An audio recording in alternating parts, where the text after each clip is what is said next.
దాన్ని బతకనేర్చిన విద్య చదువు కదా. అది తెలుగు అయితే, ఇంగ్లీష్ అయితే, ఏదైతే వాడు బతుకుతున్నాడు. వాడికి చదువు, వేరే చదువు ఎందుకండి? అది చదువు కదా.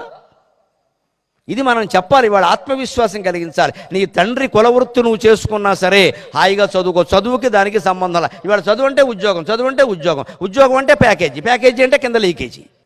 చదువు అంటే ఉద్యోగం అంటే ప్యాకేజీ. వీడు బతుకంతా లీకేజీయే. మొత్తం ఆందోళన కింద తయారైంది. నీకు ఉద్యోగంతో సంబంధం లేదు, హాయిగా జ్ఞానం పొందని చెప్పలేకపోతున్నాం మనం.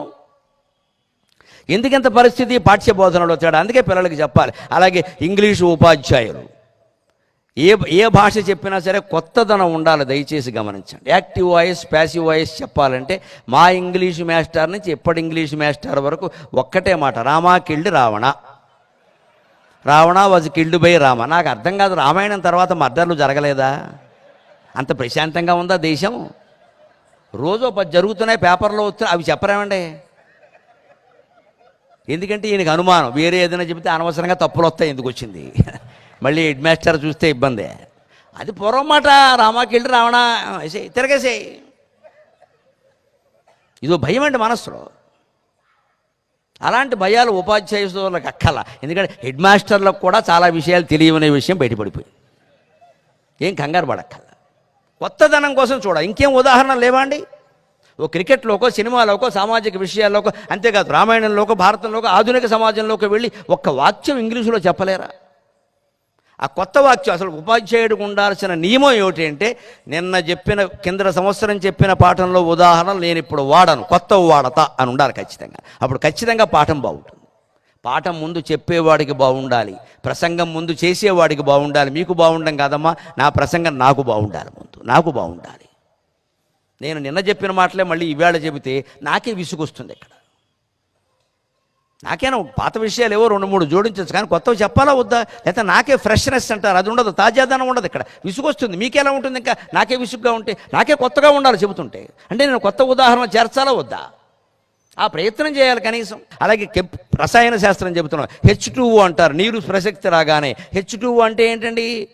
హైడ్రోజన్ 2 అణువులు, ఆక్సిజన్ 1 అణువు కదా. మన వేదాలు ఏం చెప్పాయి? అగ్నేరాపక అభ్య పృథివ్యామోషధయగ తస్మాద్వాయ తస్మాదాకాశ సంభూతక ఆకాశాద్వాయు వాయోరగ్ని అగ్నేరాపక అభ్య పృథివ్యామోషధయగ ఓషధీభ్యో అన్నం అన్నాత్ పురుషః సవాయేష పురుషో అన్నరసమయక ఇత్యుపనిషతు. అగ్ని నుంచి నీరు పుట్టిందని చెప్పింది ఎవడో నమ్మడు. ఇక్కడ అగ్నేరాపక ఉందా లేదా? అగ్నేరాపక, అగ్ని నుంచి నీరు పుట్టడం ఏంటంటే ఆ వేదాలు అవినంటే బ్రాహ్మణులు కూర్చొని రాసుకునే పనేం లేదు ఇక్కడ బ్రాహ్మణులకి. ఎక్కడ అవన్నీ ఊరికే చెప్తారండి, పుక్కిటి పురాణాలండి. అంటే అగ్నేరాపక అంటే అశాస్త్రీయమా?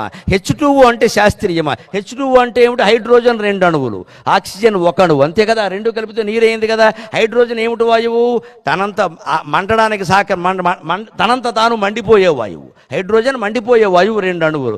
ఆక్సిజన్ మంటలకు సహకరించే వాయువు. మండిపోయే వాయువు 2 అణువులు, మంటకు సహకరించే వాయువు 1 అణువు కలిపి నీరు పుట్టింది అంటే అగ్ని నుంచి నీరు పుట్టినట్టు కదా. ఏం మాట్లాడుతున్నావు మహానుభావ? H2O అంటే శాస్త్రమా? వేదం చెబితే అగ్నేరాపక అంటే అది కేవలం సంస్కృతం, హిందూ మతం. పూర్వం అలా భావించేవారు ఏంటంటే అది సత్యం.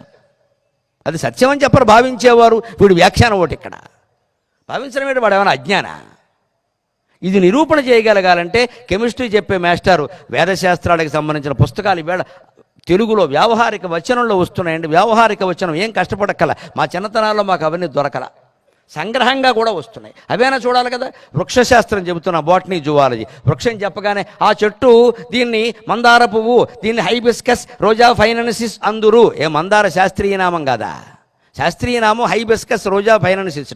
మందార అశాస్త్రీయమా? మందం అరతీతి మందారం. నెమ్మదిగా విచ్చుకోవడం మందార పువ్వు లక్షణం అమ్మ. వెంటనే విచ్చుకోవడం తామర పువ్వు లక్షణం. నెమ్మదిగా విచ్చుకోవడం మందార పువ్వు లక్షణం. నెమ్మదిగా విచ్చుకోవడం అనేది ఒక లక్షణమా కాదా? Is it not characteristic or not? ఆలోచించండి. మరి మందారం పేరు ఎందుకు పెట్టారు? వాడుక పేరు. వాడుకేటండి కాదు, వాడుక. అది శాస్త్రీయం. అది బాబు ఇంగ్లీషులో శాస్త్రీయ నామం ఇది, తెలుగులో శాస్త్రీయ నామం ఇది అని చెప్పండి. అంతేకాని వాడుక పేరు, గుడ్డి నమ్మకం అదేం మాట్లాడండి. అది అలా చెప్పినంతకాలం పిల్లలు ఎప్పుడూ బాగుపడరు. పైగా ఏ వృక్షం గురించి చెప్పగానే ఈ వృక్షం కాండం ఇట్లుండను, చెట్టు ఇట్లుండను, కొమ్మలు ఇట్లుండను, రెమ్మలు ఇట్లుండను, దీని ఆకులు ముందు లేత ఎరుపు రంగులో ఉండి తర్వాత ఆకుపచ్చగా మారి తర్వాత నల్లగా మారును, ఇంతే చరిత్ర, ఇంకేం లేదా? ఈ వృక్షాలు ఇక్కడ ఉన్నాయి చూడండి. ఎవరండి వీటికి నీళ్లు పోసింది? ఆ చెట్టుకు ఎవరు పోశారండి? ఈ చెట్టుకు ఎవరు పోశారండి? సభావేదిక కంటే ఎక్కువగా, ఆ అంతస్తుల భవనాల కంటే ఎక్కువగా ఎదిగాయే. ఒక్కసారి ఆ చెట్లను చూడమని చెప్పి బాటనీ చెప్పేటప్పుడు భిన్న భిత్వా పాషాణ పిఠరం చిత్వా ప్రభంజనీం జథం పీత్వా పాతాళ పానీయం కుటజశ్చుంబతేన భగ. ఆ చెట్టును చూడండి రా, తరగతి గదిలోంచి కనపడుతోంది, కిటికీలోంచి కనపడుతోంది. ఎంత ఎత్తు ఎదిగింది, ఎవరు నీళ్లు పోశారు వాటికి? భిత్వా పాషాణ పిఠరం, రాతి నేలని చీల్చుకుని పుట్టింది చెట్టు. చిత్వా ప్రభంజనీం యథాం, తుఫానుగాలను తట్టుకుని నిలబడింది చెట్టు. నీ జీవితంలో నువ్వు నిలబడలేవా? రాతి నేలను చీల్చుకుని పుట్టింది, తుఫానుగాలను తట్టుకుని నిలబడిందే చెట్టు. అంతేకాదు, దానికి నీళ్ళెవరు పోశారు? ప్రభుత్వం ఉద్యోగం ఇవ్వలేదే. ఇంట్లో కూర్చుంటే 5,000, బయటకు వస్తే 3,000 పింఛన్ ఇవ్వలేదే. ఈ మొత్తం ఆలోచన ఎక్కడి నుంచి వస్తుంది? విద్యార్థుల ఆలోచనలతో, ఉపాధ్యాయుల ఆలోచనలతో. ఇది చెప్పాలి ఖచ్చితంగా. చెట్టు తనంత తాను ఎదుగుతోంది, రాతి నేలను చీల్చుకుని పుడుతోంది, తుఫాను గాలులను తట్టుకుంటోంది. తనకి నీళ్లు కావాలంటే ప్రభుత్వం వారి దగ్గర ఆధార్ కార్డు చూపించి నాకు నీళ్ళు వాటర్ సప్లై అప్లికేషన్ పెట్టడంలా, వీళ్ళని తన చెట్టు వేళ్లని కాళ్ళుగా చేసి లోపలికి పంపించి భూమిలోంచి అడుగున ఉండే పాతాళ లోకంలో నీరు తీసుకుంటుందమ్మా. అంటే చెట్టు పూర్తిగా తన మీద తానే ఆధారపడుతోంది. విద్యార్థిని నీ మీద నువ్వు ఆధారపడమని చెప్పాలి.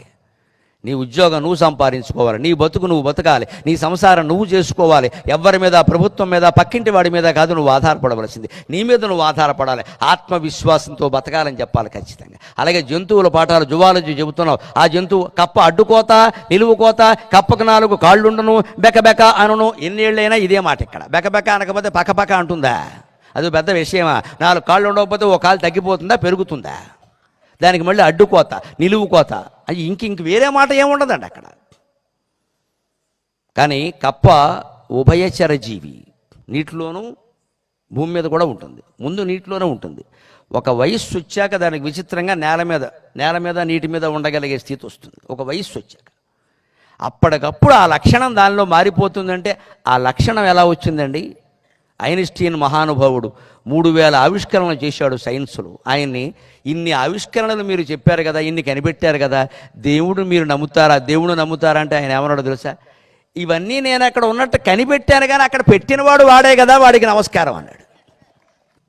కప్పలో ఈ లక్షణం ఉంది, పావురంలో ఈ లక్షణం ఉందని మేము కనిపెట్టాం, కానీ ఆ లక్షణం పెట్టినవాడెవడు? వాడు కదా దేవుడు, వాడు నమ్మకుండా ఎలా ఉంటామన్నాడు.